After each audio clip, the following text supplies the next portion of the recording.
Hey everyone, and welcome back to another video. I want to talk about the concept of artillery and how it can be applied in the Cold War game mode. But before I jump into those details, if you enjoy this video, please leave it a like, a comment, hit that subscribe button, and if you'd like to support me further, please check out the link to my Patreon in the description. Right, artillery is always a hot topic. And Cold War doesn't have artillery, which is one of the reasons why some people like to play Cold War. But we have had hints of artillery coming to Cold War, and as of yet there's nothing in the Cold War game mode that can fulfill the role of artillery. Or is there? This is a question I've been asking myself, and what I want to talk about this video is a missile technique that I've been playing around with and using. What this technique does is it attempts to use the principles of artillery but with a missile, and I can demonstrate it here. In this controlled setting we have an M1A2 Abrams sitting face on. Now typically missiles are fired using line of sight, much like a regular tank round, only missiles travel a lot slower. If I hit the target face on, I do minimal damage. This got me thinking, what if you fired the missile upward to begin with, and then brought the laser back down onto the target, effectively creating an arc-type trajectory for the missile, which is pretty much what artillery does when it fires. This would result in the missile impacting the target in much the same way an artillery shell would. And if the round can impact the target from above, the armor thickness relative to the missile is much thinner. This would, in theory, mean that I can do more damage to the target. Now, at this point, it's all theory. It's all on paper, and as everyone knows, what works on paper doesn't necessarily work in the real world. So this is where I went into multiplayer games to test this. And it's proven itself to be quite effective, and I will explain why. Firstly, you can now one-bang targets that you wouldn't normally be able to do. If the missile comes down on the target, it's far more likely to hit vital parts of the tank, which in turn results in much higher damage outputs, and I'm pretty sure it also results in some pretty shocked enemy players as well, because in these top eras, era 2, era 3, you don't really expect to be one-banged by anything. Well, hey, you can now. Secondly, I've noticed that if a missile is fired upward to begin with, the target might see the missile launch, but because they don't see it coming straight at them, they don't back into cover. They don't try and hide or anything, and I can only assume that's the case because they see the missile launch, they don't see anything coming at them, and they think, oh, well, that's meant for someone else, I'll just stay where I am, I don't need to move. And then, bang, you prove them wrong. And lastly, this technique is good for doing additional damage to targets that are hull down.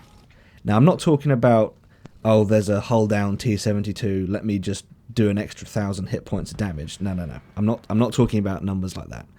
What I'm talking about is an extra 200 to 300 hit points. But if you're in the end game, that might be all you need to take out an opponent. And if they're playing sensibly, if they've gotten themselves into a position that's a good position and they're hull down, you know, that's what any player would do that wants to defend a position. And if you're last alive, you know, that's a sensible way to play. And if you know they've only got, I don't know, 400, 500 hit points, this technique is a great way of not only hitting them, doing damage, but doing the extra damage you might need to actually take them out and win the game. Now, there's a little extra that I've added to this technique to make it even more effective. As far as game mechanics go, firing a missile is like firing your gun. Your concealment values change when firing, and that's pretty standard for the entire game. World War II, Cold War, that applies across the board. But think about this. If your plan isn't to fire directly at the target to begin with, why not fire from behind cover? launch the missile from cover, and maintain your concealment when firing. Once the missile is travelling downrange, you can pull out from cover without risking any increase to your concealment value, bring the laser down onto the target, and bang, there's your target hit. That's something that I never really thought of. It's not something it's not something you can really do in any other part of the game other than with missiles, and I found this to be it's challenging to pull off, but it's an interesting way of playing the game. Now, at this point, you could say that it all sounds rather simple. All you need to do is wang a missile up in the air, bring it down onto the target, and you've one-banged an M1A2. No, it's not quite that simple. There are times when this technique simply doesn't work. You need an open map with good lines of sight, and typically I've been engaging targets between 600 and 800 meters. And to get a good hit, the missile needs to travel 1/3 of the target distance upward before being pulled back down onto the target. So for example, if the target is 600 meters away, I fire upward for 200 meters and then pull the laser down onto the target. There have been many times where this just goes wrong, and there are caveats to this technique. The target may be 600 meters when you fire, but if they're moving, the missile may end up hitting the ground behind them, because by the time you've done 1/3, pull it down, they might be 500 meters or 550 meters away from you, and the missile distance is just not going to work. What I've found best for this technique is to use it with the Bradley, because you've got the 2 missile autoloader.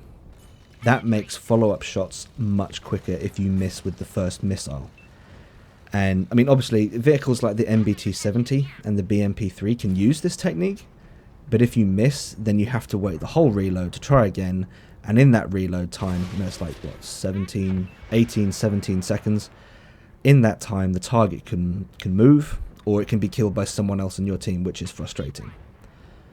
Also, this seems to work best in Era 3. Era 2 vehicles can obviously use this technique. The BMP-2 can do it, the Sheridan can do it, but for whatever reason, I just didn't get the same results as I did in Era 3. I may not have tested it enough, and there have been a lot of FVs in Era 2 because that's just been the flavour of the month for the last season. That's a tough tank to crack for anyone, actually. It's just a very tough vehicle. So this technique hasn't always proven itself to be as valuable in Era 2 as it is in Era 3. Maybe that's just me not trying it enough, I don't know. But for the most part, I would say this is an Era 3 technique, and that's where it works best. So, there you have it. That is my version of Cold War artillery until we get an actual version of artillery in Cold War. Maybe we will, maybe we won't. Wargaming have somewhat hinted at it. We'll see what happens. Alright, if you've enjoyed this video, please leave it a like, if not a dislike. Don't forget to hit that subscribe button, and as always, I hope you're all still keeping safe, and I will see you out there.